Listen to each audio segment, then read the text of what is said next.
আমার গাছে যে কি সুন্দর করে ফুল ফুটেছে। আমার গাছগুলি একটু শান্তি পাচ্ছে বৃষ্টির হাওয়া পেয়ে।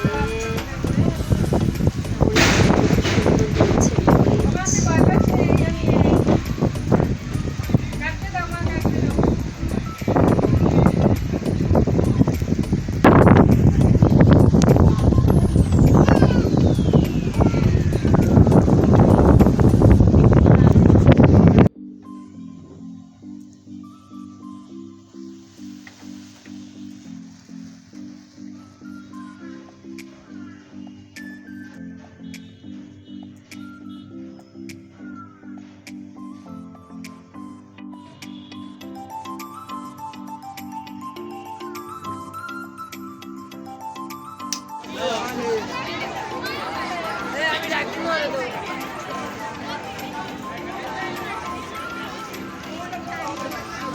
ছেলেটার এক্সাম চলছে, আজকে পর্যন্ত 4টা পরীক্ষা হলো, এই পর্যন্ত ভালোই দিয়েছে, কিন্তু ছেলেটার কিন্তু খুব জ্বর ছিল। জ্বরের মধ্যে দিয়েও পরীক্ষাগুলি মোটামুটি দিয়েছে, তো বাকি পরীক্ষাগুলোর জন্য সুন্দর মতো দিতে পারে এই হলো। আর দেখো সকালবেলা খুব বৃষ্টি নেমেছিল আজকেও, আর তারপর রান্না করতে চলে আসলাম। তার আগে একটু টিফিন করতে হয় আমাদের, তো ভাবলাম কিছু একটা করে নিই। ছেলেটাও পড়তে বসছে, আর ঝটপট আলু দিয়ে যে আলুর পাকোড়াটা করলাম দেখো, সেটাই তোমাদের মাঝে শেয়ার করছি। খুব তাড়াতাড়ি সুন্দর একটা টিফিন আসলে তৈরি করা যায়।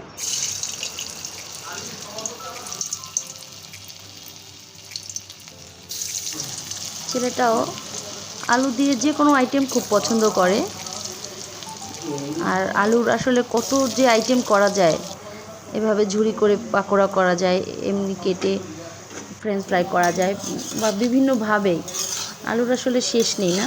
আর আলুটা কিন্তু ভালোও লাগে খেতে, আর আমার ছেলেও আলু দিয়ে যে কোনো আইটেম যেভাবে করে দিও খুব পছন্দ করে, তাই আসলে এটা করা। আর খুব ভালো করে আমরা টিফিনটাও করে নিলাম।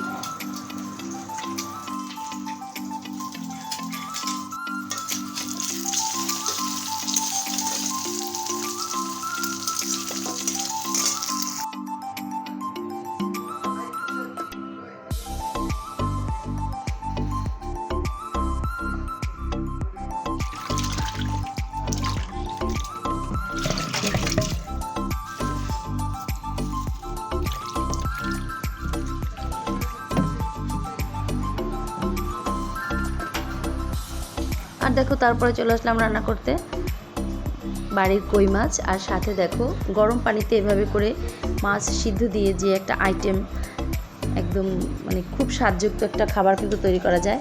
আর সেটাও আজকে করলাম। যে শুধু মাছটা ধুয়েই একদম শুধু ফুটন্ত পানিতে আমি মাছ সিদ্ধ দিয়ে দিলাম। মাছটা আজকে অন্যভাবে করব। অনেক সময় দেখা যায় বাচ্চারা কিন্তু মাছ খেতে চায় না, ছোট বাচ্চারা, তাদেরকে মাছ খাওয়ানোর এই একটা ভালো বুদ্ধি আসলে খুব ভালোভাবে করা যায়।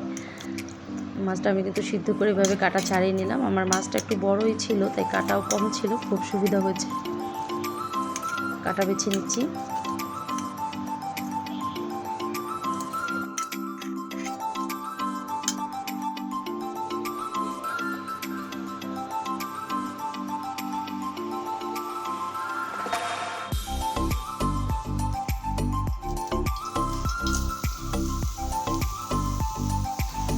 এরপরে একে একে আমি পেঁয়াজ কুচি, মরিচ এবং সব কিছু দিয়ে এটা ভালো করে একটু টেলে নিলাম। কাঁচা দিয়ে আসলে করা যায়, তারপরও এইভাবে একটু করে নিলাম। আমি যেহেতু আমি এটা ফ্রোজেন করব, আমি রেখে দেব, এভাবে করে রেডি করে রেখে দেব ফ্রিজে। আমি পরবর্তীতে বের করেও ভেজে দিতে পারবো, সেজন্য কাঁচাটা দিলে হতো কি নষ্ট হয়ে যাওয়ার ভয় থাকতো। আর আমি এভাবে টেলে নেওয়ার কারণে আমি যখন সব কিছু দিয়ে রেখে দেবো নষ্ট হবে না, ডিপ ফ্রিজে রেখে দেবো আমি। দেখো তারপরে আমি মাছগুলির কাটা বেছে নিয়ে তার মধ্যে আলু সিদ্ধ করে রেখেছি তা দিয়েছি, এবং যে পেঁয়াজ মরিচ সব কিছু টেলে রেখেছিলাম সেগুলি, এবং সাথে দেবো জিরে গুঁড়ো আর খানিকটা আটা বা ময়দা যেটাই দাও, একটু স্বাদ মতো লবণ, আর ঝালটা তোমাদের ইচ্ছে মতোই দিতে পারো। সাথে একটু সরিষার তেল দিয়ে এটা ভালো করে মেখে যে যার মতো করে শেপ দিয়ে উপরে একটু ব্রেড ক্রাম্ব দিয়ে ভেজে নাও। আর বক্স করে এয়ারটাইট বক্স করে ডিপ ফ্রিজে রেখে দিলে যখন তখন কিন্তু বের করে আমরা ভেজে খেতে পারি বা নিতে পারি। আর বাচ্চারা কিন্তু এই খাবারটা খুব ভালো করে খাবে, বুঝতেও পারবে না যে মাছ খাচ্ছে। তো ওরা কিন্তু খুব স্বাদ করে খাবে। তাই তোমরা অবশ্যই করে নিতে পারো। তো বন্ধুরা, আমার ভিডিও যদি তোমাদের ভালো লাগে অবশ্যই একটা লাইক দিও। আর তোমরা যারা অলরেডি সাবস্ক্রাইব করে ফেলেছো তোমাদেরকে অনেক অনেক ধন্যবাদ জানাই। আর তোমরা যারা নতুন এসেছো ভালো লাগলে সাবস্ক্রাইব করে পাশে থেকো।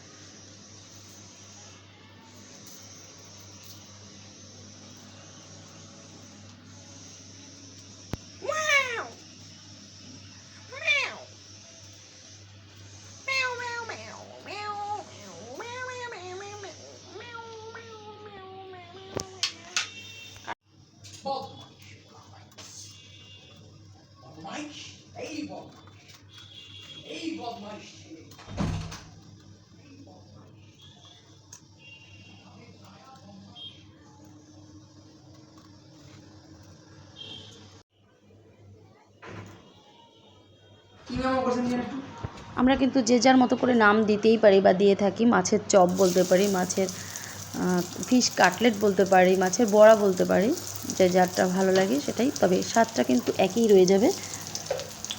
তবে বন্ধুরা খেতে কিন্তু খুব ভালো লাগে। ভালো লাগলে অবশ্যই তোমরা বানিয়ে একবার খাবে। আর এভাবে করে কিন্তু আমরা মাংস দিয়েও বানিয়ে নিতে পারি। তো ভালো থাকো, এভাবে সাথে থেকো।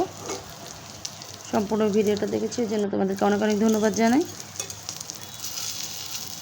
পরবর্তী ভিডিওগুলি দেখার জন্য আমন্ত্রণ রইল।